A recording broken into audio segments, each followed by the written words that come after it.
Método gramatical. Normas demandadas. Conjunto de códigos que ordenan y regulan comportamiento en una sociedad.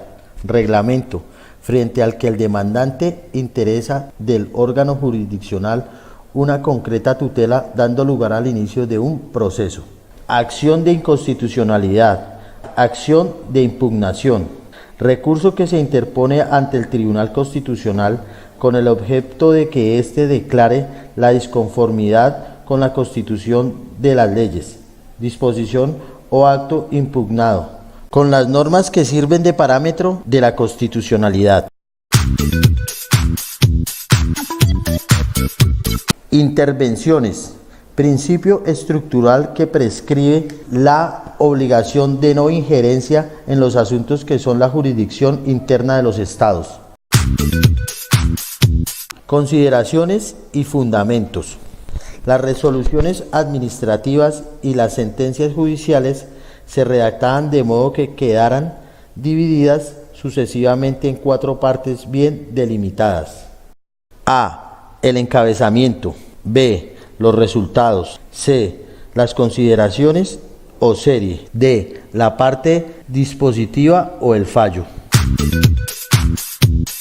Libre desarrollo de la personalidad, dignidad, principio general de la libertad que autoriza a las personas a llevar a cabo todas las actividades que la ley no prohíba o someta a condiciones, sin que pueda coartarse el libre desarrollo de personalidad y el derecho a la autodeterminación que comparta juicios de razonabilidad y proporcionalidad de las reglas legales acusadas. Espacio público. Es el conjunto de muebles o inmuebles públicos, bienes fiscales, áreas protegidas y de especial importancia ecológica, y los elementos arquitectónicos naturales de los muebles privados destinados por su naturaleza.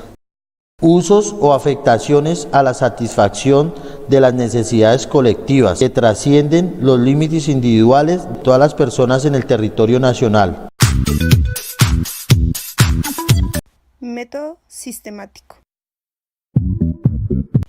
La Corte resolvió declarar inexequibles las expresiones alcohólicas y psicoactivas contenidas en el artículo 33 y en el artículo 140 del Código Nacional de Policía y Convivencia, la Ley 1801 del 2016. Para que la Corte tomara esta decisión se tomaron en cuenta tanto las intervenciones positivas y negativas al acto de inconstitucionalidad, tomando como referencia las intervenciones positivas del Departamento de Justicia, ONGs, ciudadanos y ciudadanas. También se tomaron como las intervenciones negativas, que fueron dadas por las alcaldías, el Ministerio de Protección y Salud, la Federación Colombiana de Municipios, el Ministerio de Justicia y Derecho, el Ministerio de Defensa, la Red de Veeduría Ciudadana, la Procuraduría General del Estado y la Presidencia de la República. Asimismo, para que se tomaran en cuenta estas intervenciones, se dividieron en 2. Los que estaban a favor de los derechos constitucionales previstos en la Constitución Nacional del 1991, como lo son el artículo 16, que prevé el libre desarrollo de la personalidad, el artículo 20, que contempla el derecho fundamental a la libertad de expresión, y el artículo 82, que dispone el derecho colectivo al uso común del espacio público. También estuvo los que se fundamentaron en la Ley 1801 del 2016, el Código Nacional de Policía y Convivencia, que lo manifestaban como un mecanismo que su único fin era brindar herramientas para conservar y favorecer el bien supremo de la convivencia en la sociedad. La Corte, después de escuchar estas 2 intervenciones, llegó a la conclusión que se debe armonizar la protección de los derechos fundamentales y las políticas de drogas en un orden constitucional, fundado en la dignidad humana que reconoce el carácter universal e independiente de los derechos.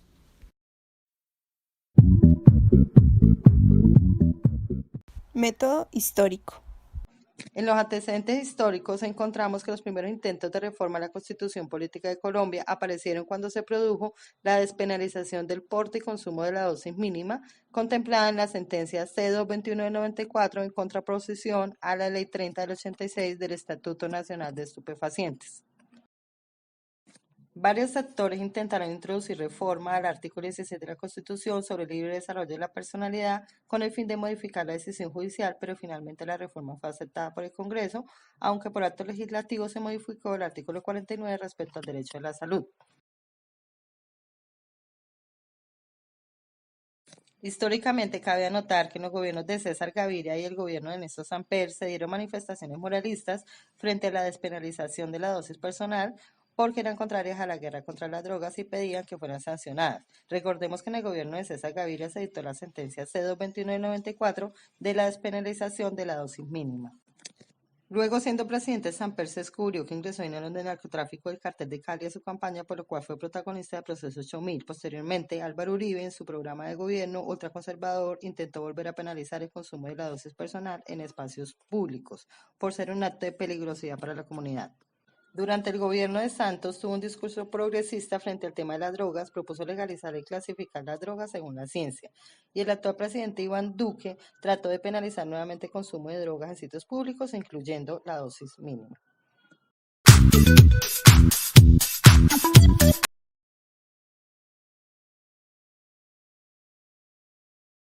Colombia es una nación que cuenta con una constitución libre y democrática, que nos imparte aquellos derechos y deberes que debemos cumplir como ciudadanos colombianos.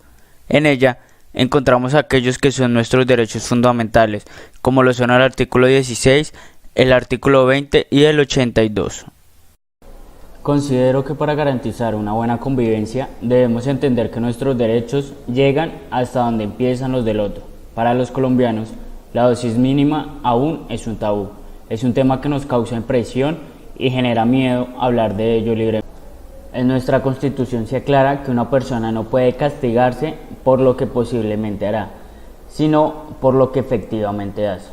En Colombia, desde el año 2016, la marihuana está despenalizada para el uso medicinal. Para nuestra Constitución, las personas cuentan con una libre determinación y en la dignidad de la persona. Es decir, las personas son autónomas para elegir su propio destino. Para nuestra Constitución, las personas cuentan con la libre determinación y en la dignidad de la persona. Es decir, las personas son autónomas para elegir su propio destino y por lo tanto no se puede tipificar como delito una conducta que en sí solo incumbe a quien la observa y en consecuencia a quien la realiza. No podemos ser más limitados cuando hablamos del consumo moderado de la dosis mínima, ya que se generaría un conflicto en consecuencia a la vulneración de la autonomía ajena. Si en Colombia prohíben el consumo o porte de la dosis mínima, es como si tomaran una decisión sobre nuestra manera y por lo tanto nos estarían arrebatando brutalmente nuestra condición ética. Podemos concluir que el derecho al libre desarrollo de la personalidad tiene bastante sentido en nuestro sistema, y por lo tanto las normas que hacen del consumo de la dosis mínima un delito son claramente